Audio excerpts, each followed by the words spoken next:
Hello, beautiful people. So this is just a quick minute. I want to pop in and talk about why I don't, as a sex coach, as a sexologist, as a sex doula, as a lifelong sex worker, why I don't believe in foreplay. I know a video has recently gone viral on TikTok, and people have been up in arms like, what do you mean you don't believe in foreplay? So I just want to expand on it so that you can understand why and maybe change some of the language that you use around sex, pleasure, and your body. So first things first is, and this is that deep. I want you to know, because some of y'all gonna brush this like, it ain't even that deep. I want foreplay. Okay, but dig this. Here's the thing. Foreplay is, by definition, letting me know that we're doing something before we play, right? So it's telling you that there's something that's happening before sex.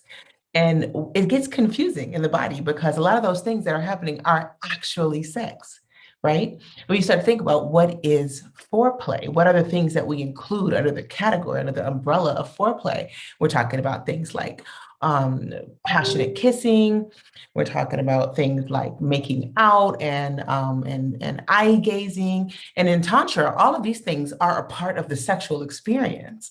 See, so when I'm teaching Tantra, I'm teaching you how to actually take part in the sexual experience in a way that is divine, beautiful, delicious, fulfilling, and not necessarily something that's leading up to penis and vagina or penis and booty hole or vagina on vagina or however you have the intercourse part, the genital mingling, right? So what happens is we're centering the touching and the friction of genitals in our sexual experience first, right? By saying that all these things happen before are not sex. They are. Sexual intercourse is a part of sex. And so is oral sex, right? That's not foreplay. You can't go down on me and say that this is what you're doing to get it wet before we have sex. It doesn't make sense to me. The whole idea is that we're doing all of these things when the genitals are ready, aroused, moist, lubricated, hard, whatever, engorged, then maybe we'll intertwine those as well. But that is not a guarantee. There's not a promise that we're making by engaging in foreplay. The second thing that happens is we become we kind of get our body used to A, B, C equals B. So then we can't do A or B. I see people that are like, oh, I can't kiss or I can't do these things. I don't want to do all these things because that is the direction of sex, right? So you cut yourself off from a host of intimate experiences, of pleasurable intimate experiences that you don't need to cut yourself off from. We have to train our bodies to say that I'm worthy of unreciprocated head. Like I'm worthy of just laying down and having my pussy eaten and not having to do anything else after that, right? Like that is a part of the process of sex. It doesn't mean that after that I got to go do something else and now I have to sit on the thing or ride the thing or scoot, whatever. All of those things are things that we get to decide.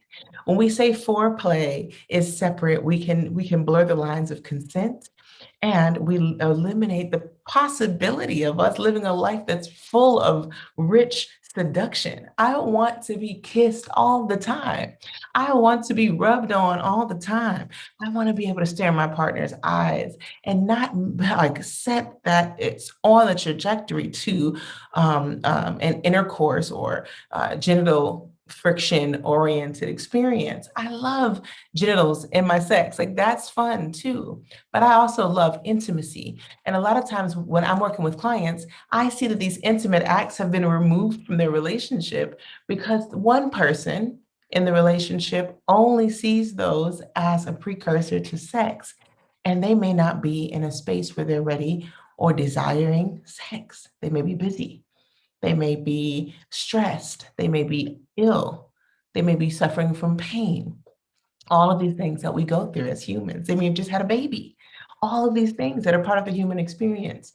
And then they become devoid of pleasure in that process because foreplay is the only time that we do these things. And so we got to stop calling basic intimate acts foreplay. We have to call sex what it is. So if we're sitting in a space and we're engaging in intimate acts, that is a sexual experience. Let's have that sexual experience and let's not let it be elevator style on a trajectory towards this thing that we may or may not have the capacity to fully engage in. This is just a quick tip for more healthy, productive, pleasure-filled relationships, beautiful sex, all of that. I want that for you. I want that for our community. I think we're whole when we have it all. So that's all I got today. Thank you for tuning in. And if you're not already subscribed, go ahead and subscribe. You can learn more about my work at atltantra.org. That's atltantra.org. Peace.